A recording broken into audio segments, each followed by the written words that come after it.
Welcome back. Welcome to another episode of Shoes Off Talk. Yes, sir. Floyd, how's your weekend? How's your week been? Well, how was your weekend, and how has your week been so far? It's been good. It's been great. When you work all week and then you just look forward for those off days. It's like I was looking forward for these off days. It was like working so much at work. I mean, you're literally getting like 75,000 people who come to the airport a day, Mm-hmm. and you're literally involved with all of that. And so I'm like, wow, this is a lot. But we're constantly doing that every single day. So I mean, looking for weekends. Oh yeah, bring it on. I'm ready for it. But then at the same time, it's always something going on. So it's like for me, I set my mom's appointment on my first day off, Mm-hmm. and so basically I'm like, okay, so I have the appointment, then I have the show, and then I'm done. That's it. I'm done. What about you, Tim?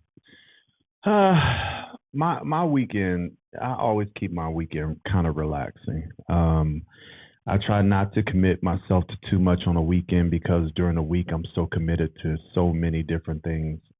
I keep my weekends open. That way, if I want to move some stuff around or if I just want to sit at the house and veg, I have that option. Um, so if you're one of the fortunates that I allow you to have my weekend time, consider yourself fortunate. Uh-oh. Consider yourself fortunate. And it's not that I don't think that it's not that I think that I'm all that. Actually, yes, I do. yes, I do. Yes, I do. I'm all that. I'm all that. We have to view ourselves as that. That's the only way we prioritize ourselves. Right, because you gotta look at it. We gotta make ourselves a priority because your time is valuable. So you gotta, you gotta prioritize it. People that know me know that I'm very non-committal when it comes to the weekend. We have a very, very, very. I'm so excited about the up and coming shows because we are really diving into the Black community from an educational standpoint, from a financial standpoint, from a literacy standpoint, and just medical standpoint. Like I said last week, I've been tasked and God has put it on my heart to be that platform for the Black community in the Black community. And so we solicit anyone that has information, products, services in the Black community because we want to do our part to support and influence whatever's going on in the Black community. And that does not mean that this is a Black situation.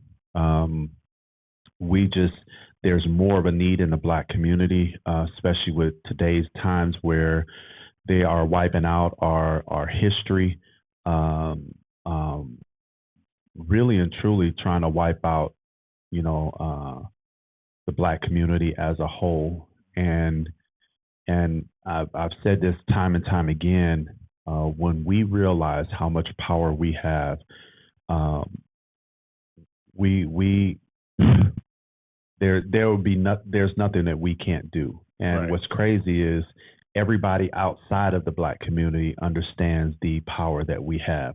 We just have yet to realize that power. And I think it's because we look at our individual situations and for the most part, we feel like we're not where we want to be, whether it be financially, physically, mentally, spiritually. But we have to understand when we talk about the Black community, it's branches on a tree, Mm-hmm. and the the tree is only as strong as its roots and the branches, and so we have to make sure that, and that's the other responsibility that we have in a Black community is to support each other. That's the only way we're going to uplift each other. And it should be a level playing field with all of the resources that we have. There's no way that we shouldn't be pulling people up constantly. But see, that's one thing about it is that how you were saying, like, supporting each other. That support, that's the main purpose, right? That's the main goal. It's the supporting part, because that's where we lack. That's where it's like every time someone goes and try to put something together or do something, on a positive note, you know, there's a lack of there's lack of support. There's no support at all. Yeah. And so, and then we talk about it. We talk about it all day, every day. We talk about it, even on the higher scale. They talk about it. They talk about it, and putting things together, putting events together, and all that stuff. But it goes about support, so we can keep doing this stuff. Yeah. Not just the one time, but on a continual basis. Yeah. What we have done is we've allowed the outsiders, we'll call them the outsiders, to influence our decisions toward each other. And you made a point, it's like whenever someone has an event, we let things like distance and location determine whether or not we want to show support when it's outside the Black community and they having something. We'll spend money we shouldn't spend, money we don't have. We will travel distances to attend this. And it kills me to see that, because we can create those same things that people outside of our race have and do it in the Black community. And that doesn't necessarily, I want to make a clarification. It's like, when I say the Black community, I mean Black people, because for me, everywhere is our community. Everywhere we are is our community. Right. Everywhere they are is our community as well. So I don't want to segregate us, because that's the other thing that a lot of our leadership try to do is say, hey, yeah, you can host this event, but do it on the South Side, or they try to put us in predominantly Black areas, and I want to let it be known, like, the Black community is wherever we are. Right. We don't have to be segregated and pushed to the side just because they don't think that either our businesses or whatever we're doing won't do well, or they feel threatened by us. I say this all the time whenever I host anything or whenever I do anything. When it comes to me picking locations, I say it like this, and I know I ruffle feathers when I say it, but wherever y'all are is where I'm at. If you in the Biltmore, damn it, I'm in the Biltmore. You in Scottsdale, if I ain't in Scottsdale, I'm coming. Right. You're not going to pigeonhole me and tell me where I can do business at based on the color of my skin. Because you're not saying that when we have an overabundance of white people and other nationalities that buy our products, that do our dances, listen to our music, yep. Mock our just in the way that we carry ourselves. There's a steady incline of people outside of our race that are having plastic surgeries to look like us. It's just, so for you to tell me that because of the color of my skin, I have to be segregated to a certain area, that doesn't work for me. Doesn't work for me. Well, you have to look at it, though, because when it comes to when you say they want us in a certain area, that area is for you. See, that's their mindset. These are the people we've designated this area for you. So this is your target market right there. So you go there and you leave these people over here alone. Yeah, segregation. Because why? Because if you go over here where they don't want you, and you start to convert, and they start to come over, and be a part of what you're doing, then that's just more numbers. Yeah, yeah. Some interesting studies I was looking at. Hold on one second. Where are we at? Oh, right here. According to the University of Georgia's Selig Center for Economic Growth, on average, money circulates one time within the African American community, compared to more than 6 times in the Latino community, 9 times in the Asian community, and unlimited amount of times within the white community. See? That just means that we aren't paying ourselves. Nope. And what was this was the other thing, and I'm gonna have you give that stat.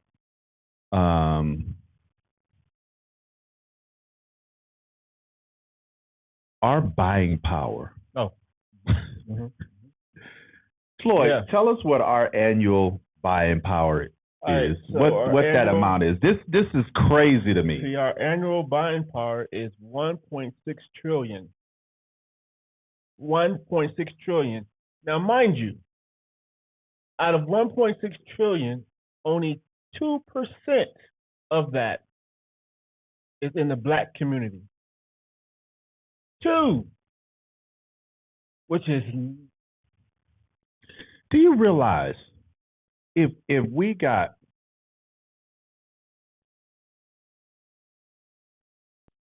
10% of that, is that 1.6 million? Yeah. If we got 10% of that circulating in the Black community, do you realize the things that we would have accessible to us? We'd have our own hospitals. We have our own. It would be Black Wall Street all over again. And I made mention to this is like most people only know about the Tulsa Black Wall Street, right. But pretty much back in the day, every city had its own Black Wall Street. Mm-hmm. It's just that was the one that you heard most about, because that I think that might have been, don't quote me on this, might have been the biggest one, and then how tragically it ended. Right.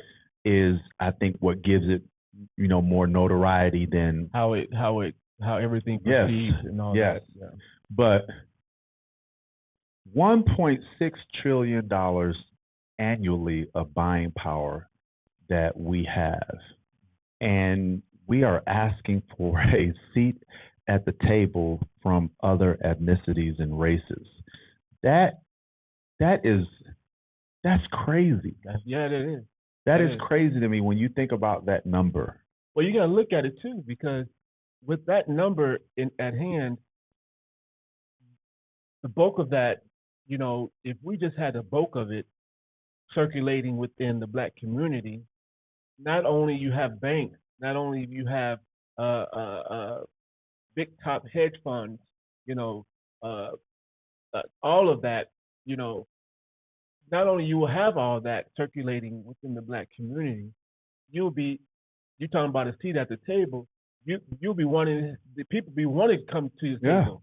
Yeah. So it's like, it's already now. We talk about what we're doing now, and people outside of the Black community are steadily wanting to be involved in everything that we have going on. Like our influence in other races is humongous.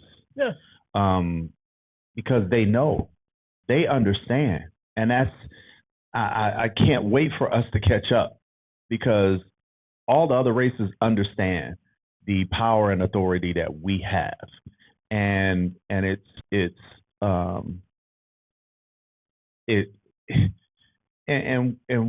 we lead almost in every category when it comes to buying power, education, innovations,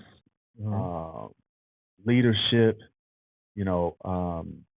We're starting to more and more find out how much our fingerprints are on everything that we use, everything that we enjoy. and so it's just it's and they're starting to like I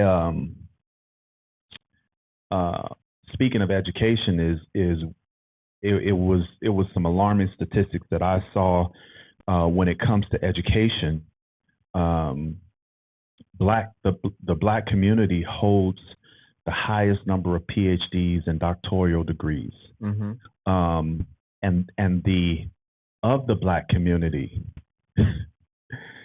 the women hold more doctoral PhDs and college degrees than any other race.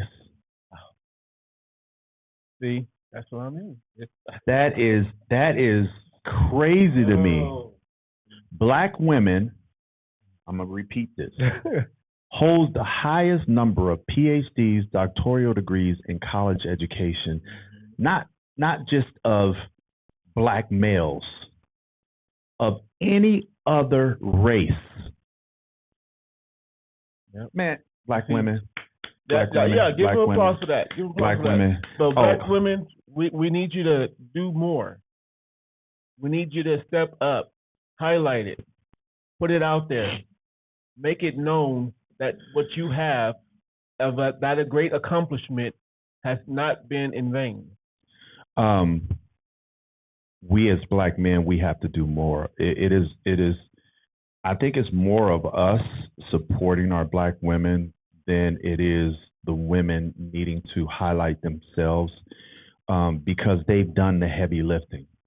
They've done a lot of these women are juggling careers. A lot of these women are juggling families. A lot of these women are single parents in these families, and they're still making time to get these degrees and educate themselves. As black men, we have got to do better in supporting these black women in their endeavors, whether it's business, education, life in general. We are falling short.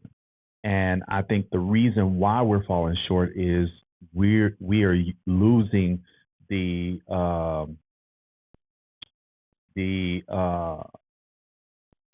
strength of black men. We've let our society, dissolve what it is to be a man. And you have men. I know I'm gonna step on some toes, but this is the reason why it's my show. I could say whatever I want to say. If you don't agree with us, put it in the comments. There you go. But we've cut the legs from black men because we've allowed them to somehow be extra sensitive. We're raising a generation of men that aren't equipped to be leaders and men, because we as parents have allowed them to choose whether it's gender or the mindset of what it is to be a man. And society doesn't help, because when you really look at it, mainstream media and the people that don't look like us, their job has always been to take the black man out of the household and out of the community, because they know that is the backbone of the black community. Right. Whether it's back in the 70s and 80s, putting crack cocaine on the streets, taking resources out of schools. We used to have it to where black men could earn a trade in high school. They took that out, and now it's we've got men going around wearing dresses, carrying purses, and as a child, as a male, I'm looking at my dad do this. There's nothing about that visual that tells me that there's strength in that. Yeah, they tell you. Yeah, it tells me that you have the ability to make your own mind up, but that's not leading me as a black man in a direction that I should go that would equip me to be a leader in my community or in my house. There's a young man, I forget what state he lives in, but he mimicked it. That that way back in the day, that picture that was always going and circling around about them young men that was the little boys that was dressed up in suits. and everything. They were sitting on a real nice car, but one of them older model cars, and it was back in the day, like all these little kids. I don't Like, remember that one. yeah, they were on the. You're gonna have to pull that up and they show it were on the next show. Yeah. So basically, this guy he had got that and created an organization for young men to be dressed up in suits and pretty much letting them know that if you want things in life, you got to stand up as a man Yeah. and accomplish those things. Yeah. You know, and so basically, yeah, he did that and job interviews, whatever meetings, or whatever type of things that they had going on, they had them in suits. Yeah. You know, And it's so important, and people know that I love to dress. My days of putting on suits are probably far behind me because I did it so much when I was in the mortgage and real estate field. But for me, it's not a matter of feeling like I need to impress anybody with the way that I dress, but there's a level of respect that comes with how you dress. People view you a certain way. We already are very judgmental based on how we see people. Right. And it kills me when I see our young black men. I've even seen older black men walking around with sagging pants and right, and exactly. and just and but they want people to view them a certain way. But what you're presenting to people in order for them to get that view of you is not one that's conducive to them respecting you or wanting to be a part of anything you have going on or any of that.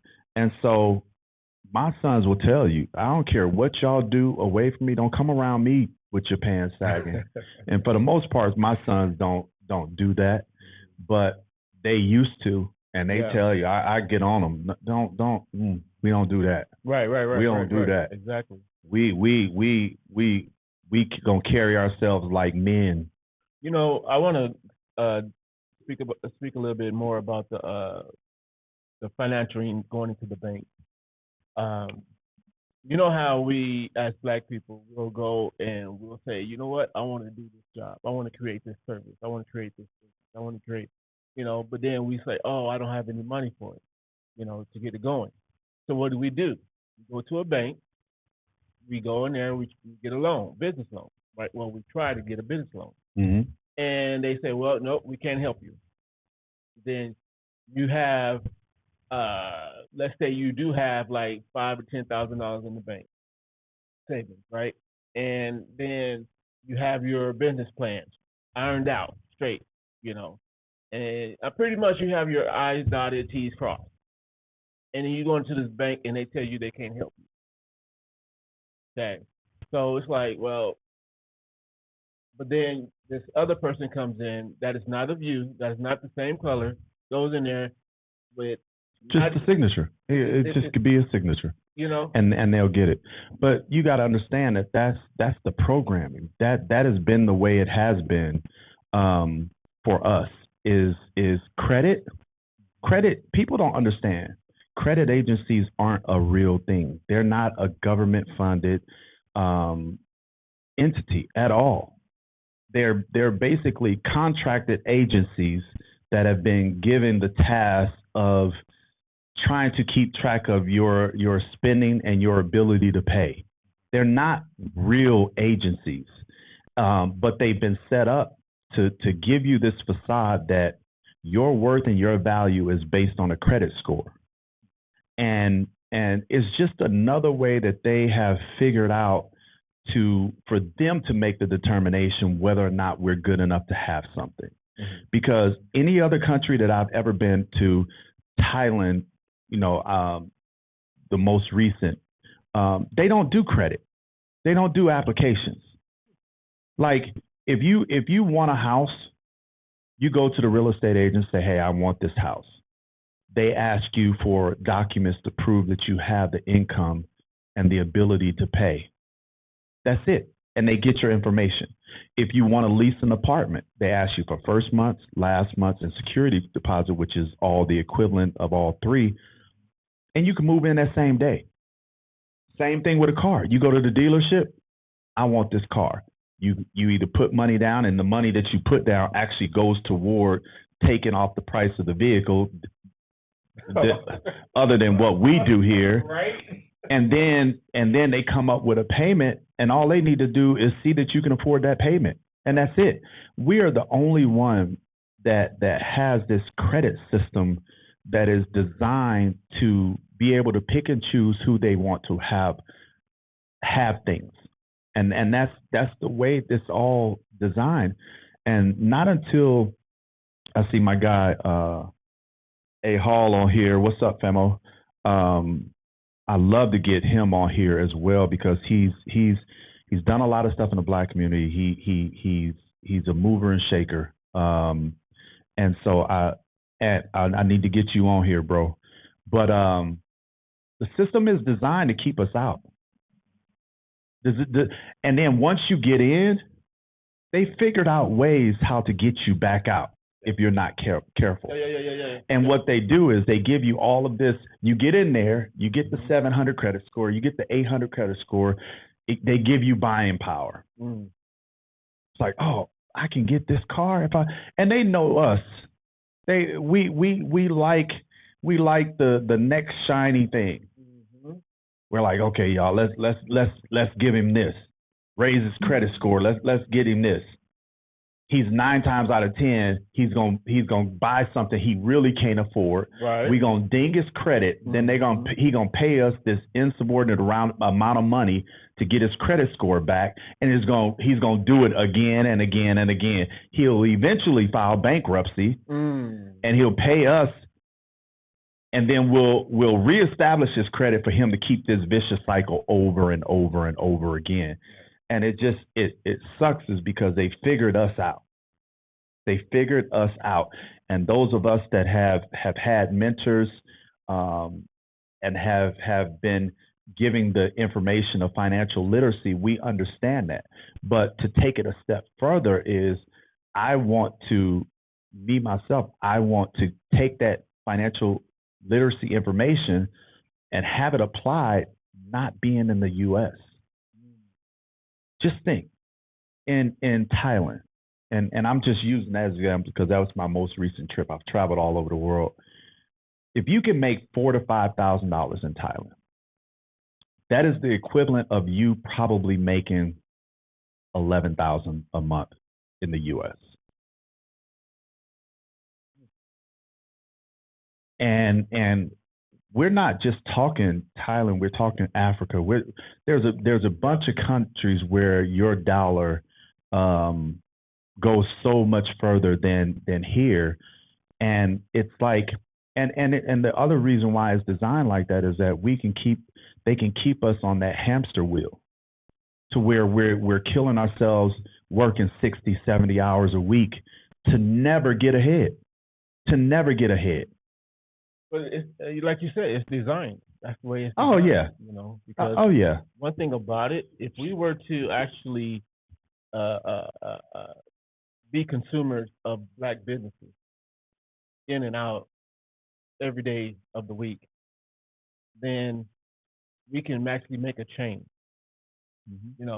I mean, it's a dent, but it's a change. Yeah. Until we start owning something, bro, we're all going to be on that hamster wheel. Because every time we think we've made it, they're gonna raise the goalposts.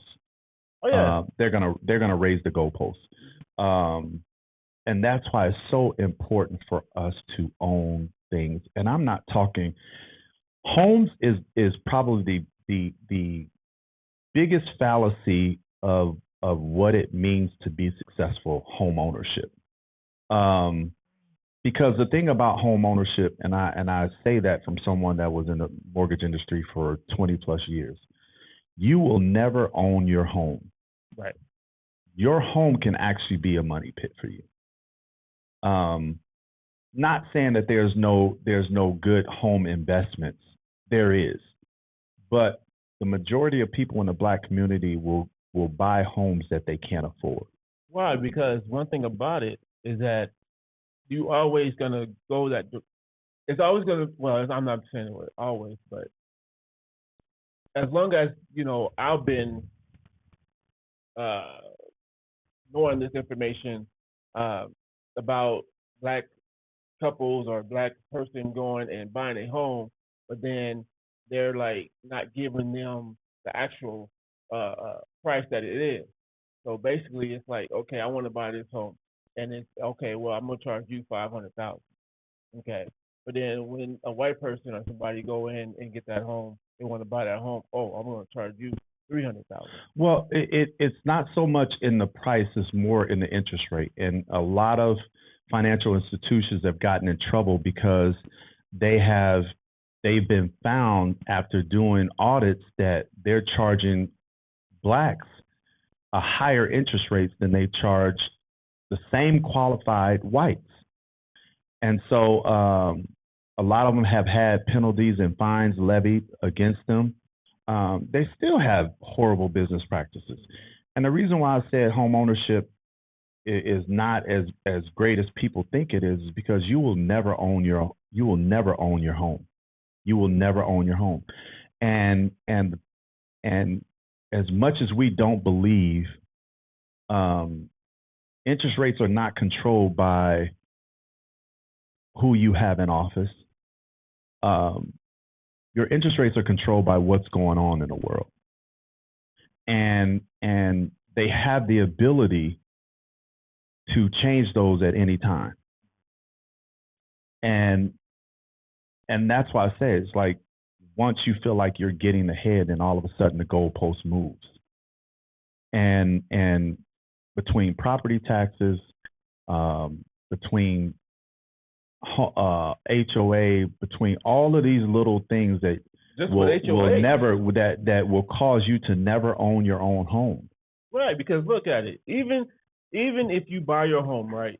That's your property. You buy your land, pay that off. You buy your home, pay that off. But the thing is, though, that house that you're living on, that land that you're living on, is not yours. Why?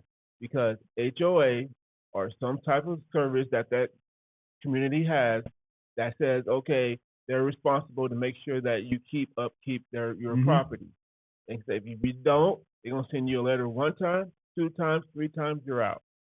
It's they have it designed to where it's a blessing and a curse to have HOA. It's a blessing in the faith in the place that and the reason why is because HOA communities look a certain way. They have a unity about them.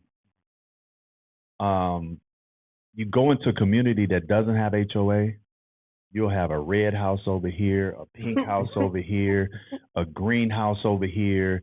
You'll have in front of the house an old car sitting on blocks or bricks. Right. And so in that aspect that's living. It's good, but then the bad part about it is they control more about what you do to your home than you do. Like for you to own your home and have a HOA, you have to go to them for approval to do anything on your home. Paint your house, get a fence.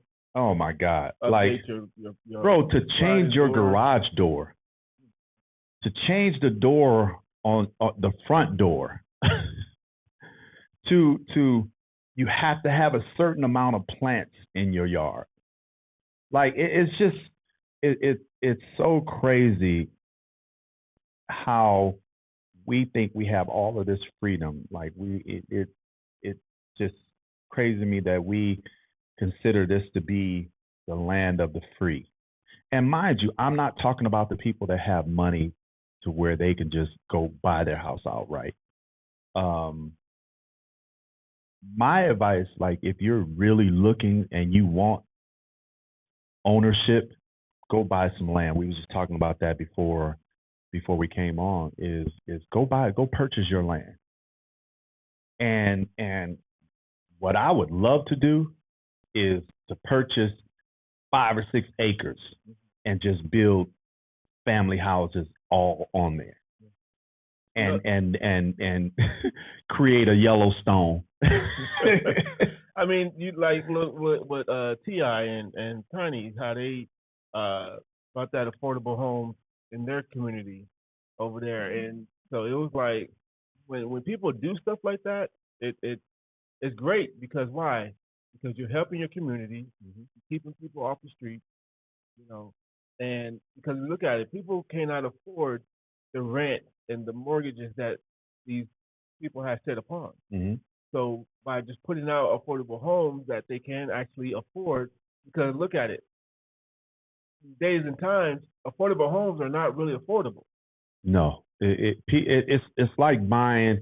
It's like everybody that has this idea that they want the Mercedes Benz or the BMW or all of these high end cars.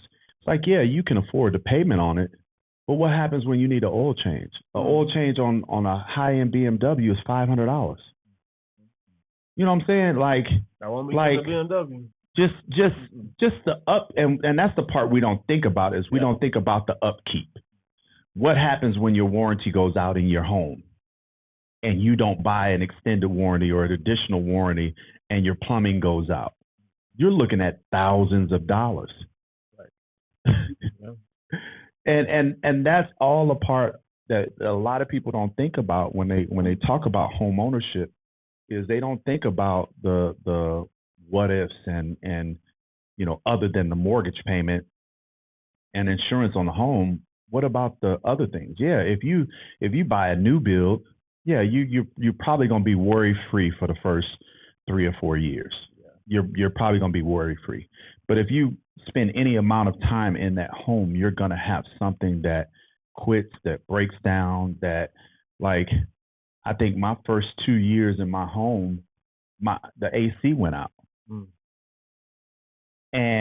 And 2 years. This was a new build home, custom built home. Right. The AC went out, and I think we end up having like a year's left on a warranty when it came to the AC, but that would have cost us $1,200.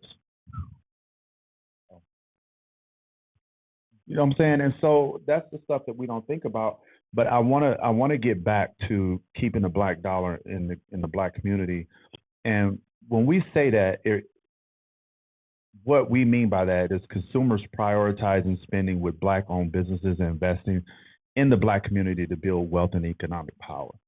The reason why it matters, and this is a list of reasons why it matters: economic empowerment. Supporting Black-owned businesses help create jobs, generate wealth, and strengthen the Black community overall economic standing. Reinvestment. When Black consumers spend with Black businesses, the money stays within the community, allowing for reinvestment in local initiatives, education, and infrastructure. And when it comes to addressing inequality, this approach can help to address the systemic inequalities and economic disparities that disproportionately affect Black communities. What simply means is that we go to places outside of our Black community and they have the ability to not sell to us. And sometimes, and it's getting to the point to where it's going to even be more segregated. They have a right to refuse us business just because of the color of our skin. And so when you keep the dollar in the Black community, those are things that you don't have to worry about.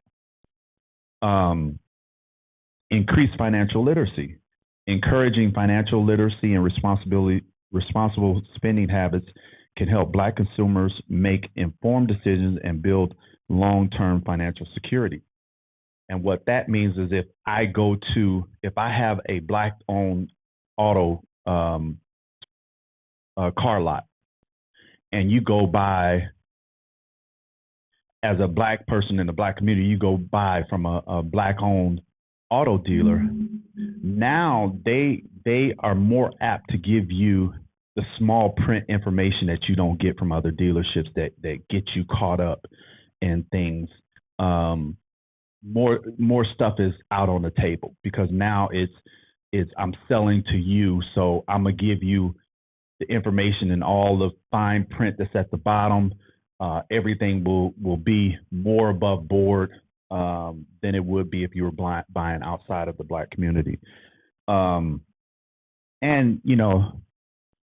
we start educating each other in the Black community on ownership. Now it becomes a thing. Now I'm educating my kids. I'm educating all the other people in the community on how they can have Black ownership and Black businesses in the Black community as well. How we can keep the Black dollar in the Black community. Prioritize purchasing goods and services from Black-owned businesses, whether online or in your local area. Shop local, supporting local Black-owned businesses, which can help strengthen the local economy and create jobs within the community. Invest in Black-owned businesses. Consider investing in Black-owned businesses through stocks, bonds, or other investment opportunities. Speaking of stocks and bonds, in the Black community, stock and bond investment have gone up 40% over the last few years in the Black community.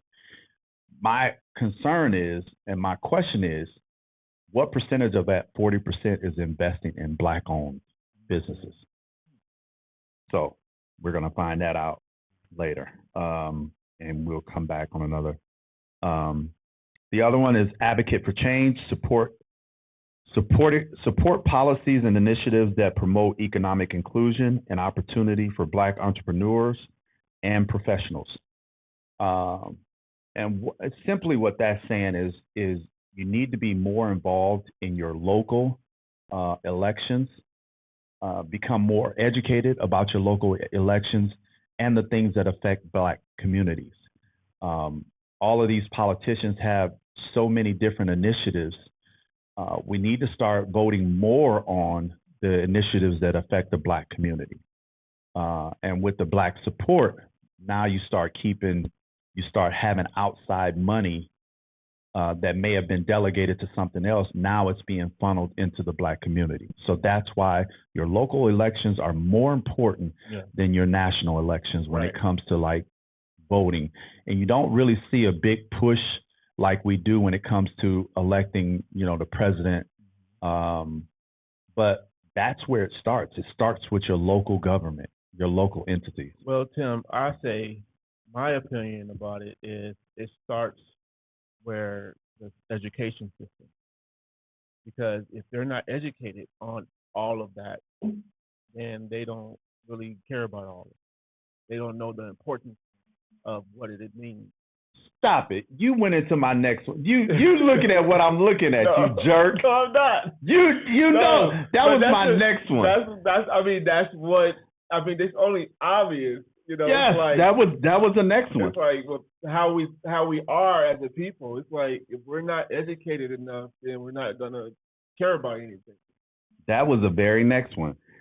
Educate yourselves and others.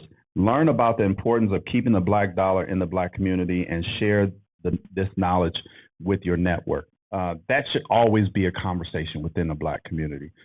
And the last, demand accountability. And the example that I use is with this whole DEI thing. The Black community called Target to the carpet. And they said, look, we're going to stop spending our money with you. Target took a hit. A big hit. Big hit. In what, 24 hours? And just think, and that was one business. Just think if we just decide to just do that to all the businesses that have taken on this new agenda of almost kind of segregation, so to speak. And that's why demanding accountability is so important. And what that entails is calling out these corporations that have abandoned diversity, equity, and inclusion initiatives and demand transparency in their practices. And this is the thing is, I don't think a lot of people understand what DEI should look like, because we think that them doing away with DEI is the tragedy. That is not the tragedy, because they've used for so many years DEI in their favor that really didn't benefit us. what we need to do is hold them accountable for their DEI practices, which means that you need to be more transparent. We need more DEI explanation of what DEI looks like and how it benefits us. Because DEI really ain't never really benefited us. I mean, when you really look at it, they still had the ability to navigate around DEI and inclusion and equity and diversity and all of that with skewed numbers, with unexplained explanations of how they came to certain things. I just think that if we're gonna have DEI, we need to have us sitting on those DEI boards and those DEI meetings and actually holding their feet to the fire when it comes to DEI. But see, that's one thing about it. That would be a good way of doing things. That's be on the board and everything. But one thing about it, if you don't have the right person on that board, then it's just all in vain. Yeah, I mean that's a risk that you run, and that's with everything. Is like we talk about Black inclusion, and you got a lot of us that are playing for the other team, and it showed in the election. It showed in different things. It's like we definitely need to be on the same page. And like I said, if we want to do away with all of this, if we want to not have to worry about DEI, we need to own some shit. I when it came to DEI, I was like, well, it's just an upper version of what was already in place when it came to jobs and when it came to certain aspects of it, because with DEI, it's more like now it's not just a quota thing. Now it's more so of that's they're coming on board, they're gonna be hired, they're gonna be hired, they're gonna be hired. Okay, cool. Before it was just like, okay, we just need about two. And that's really what it has been. It's like you can't have diversity, equity, inclusion, and then you make the determination of who you want to give and who you want to be a part of diversity, equity, and inclusion. It should be across the board, and that's the reason why I said if we're gonna have DEI, it needs to be transparent. Like it needs to be across all boundaries, and that DEI was just propaganda for them. That's like saying, if I'm a white person, hey, everybody is included. Everybody's available to buy my products, no matter what. But then if I'm charging you $150 for a pair of shorts, who you think really benefits from that? Yeah, I got you. It's like be transparent. If you're really going to offer DEI, make it to where the people that are included in DEI can actually be a part of it. Don't just give it a title and then not make it accessible to the very people that you so-called are trying to include.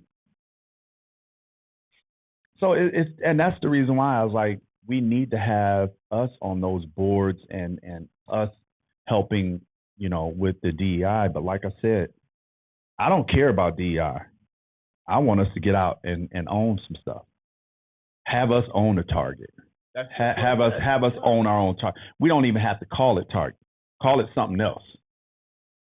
And that way, we don't have to worry about people having to have guidelines and titles to include us, because as we can see, that stuff is so easily taken away. Like if you're gonna have DEI, make it a part of the Constitution. Make it a part of something that they cannot just take it away when it's convenient for them. Okay. Okay. Yeah. Yeah. Put it in stone. Put it in stone. And we can actually see now, even putting it in stone. I mean, we got a president now that's taking things out of the Constitution. Executive order. and that just goes to show you, and this is God's doing, man. And he's putting us through this because he's constantly letting us know that we should not be asked to be included in anything. He's given us the resources. He's given us the education. He's given us the know-how to where we invented all this shit anyway. Like, we invented it all. Damn near everything they sell at Target, we invented. So why are we innovators? Why are we engineers on products that we're giving to them to put in their stores to charge us crazy amount of money for the things that should be in the Black community? We just got to do better, man. We just got to do better. I think us going through this is going to motivate and inspire us to kind of change things up. Working these jobs, making 6 figures, 7 figures, 8 figures, that's cool. But in all honesty, I don't care how much money you make. If you're not working for yourself, you're underpaid. Right. If you're making $1 million a year on your job, there's somebody that don't look like you that's making 1.5 or 2 million, probably doing less. So, man, I really want to keep diving, and we're going to keep diving over the next month or so into,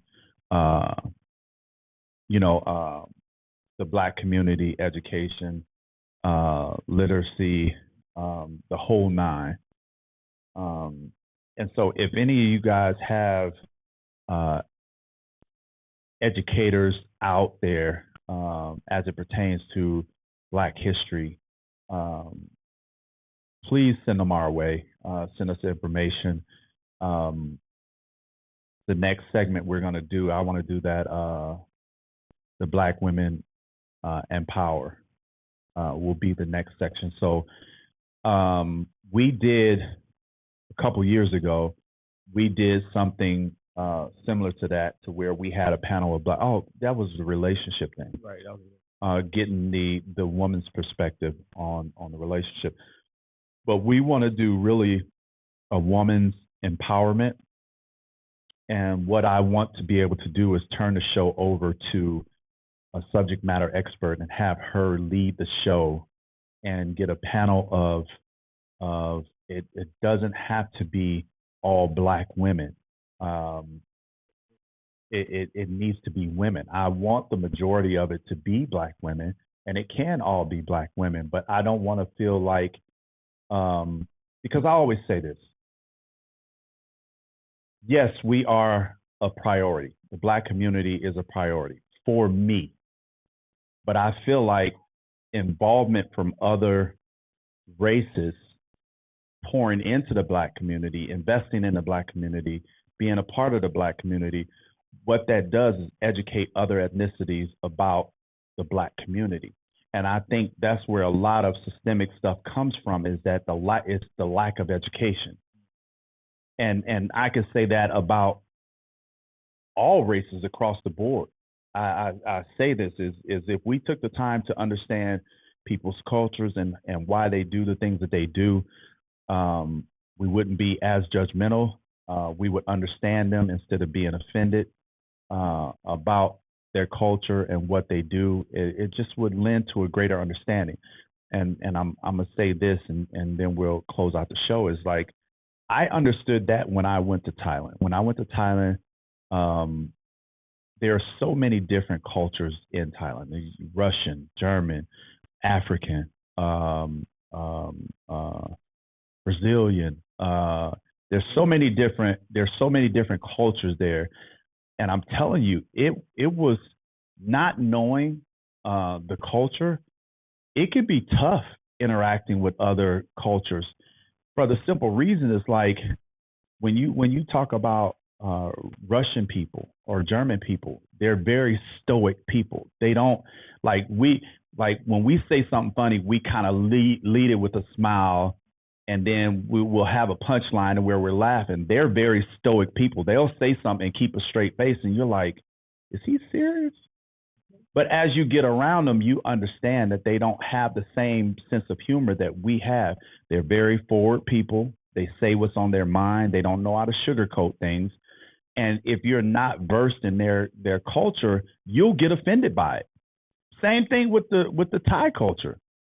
Thai culture, they're very forward people. They're some of the nicest people in the world, but until you really understand their culture and their ways, it could be difficult communicating with them.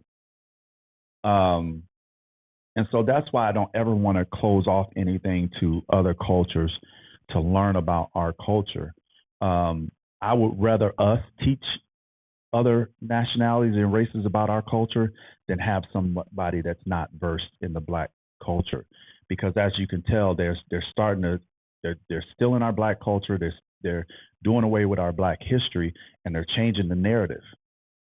And we need to let people know like the real truth about the Black community, the Black history. And so that's why I make it my business that almost every day or every other day, I find some piece of information about Black history and post it. You know, I want to put that education out there. But man, I another show. Yes, hopefully that we informed and educated and motivated. Like I said, it's important to me to get some subject matter experts on here to where they can really take a deep dive in this stuff, and we will have that coming up. Floyd, are we here? We here Saturday? Okay. So we the next show will be Saturday. We're throwing around some topics, and we will do better at giving our viewers more of a heads up on the topics and the discussions, where you can carve out a little time to either watch the show or kind of know what's coming up. But we want to thank everybody that tuned in today. Like I said, I don't take anybody's time for granted. I really appreciate any amount of time you give us. We're asking everybody to go to our YouTube at Shoes Off Talk. I posted it. It's on my, it's pretty much everywhere. It's all on my stories. It may be in my post. The information on where to go to subscribe to our YouTube. And I see I need to get with you because there's some topics and stuff coming up that I would like your input on and have you be a part of.